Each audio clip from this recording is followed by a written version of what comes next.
আয়াতুল কুরসির ফজিলত সম্বন্ধে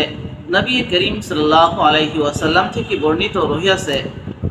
যে আল্লাহ রাসূল সাল্লাল্লাহু আলাইহি ওয়াসাল্লাম বলেন, যদি কোনো ব্যক্তি নিয়মিতভাবে আয়াতুল কুরসি পাঠ করে থাকে, স্বয়ং আল্লাহ রাব্বুল আলামিন সেই ব্যক্তির রূহ কবজ করবেন। তাই নয়, আরেকটি হাদিসের মধ্যে নবী করিম সাল্লাল্লাহু আলাইহি ওয়াসাল্লাম থেকে এমতভাবে বর্ণিত রইয়াছে, যেই ব্যক্তি নিয়মিতভাবে আয়াতুল কুরসি পাঠ করে থাকবে, কিয়ামতের দিন আল্লাহ রাব্বুল আলামিনের তরফ থেকে সেই ব্যক্তিকে ওই বীর মুজাহিদ শহীদ ব্যক্তির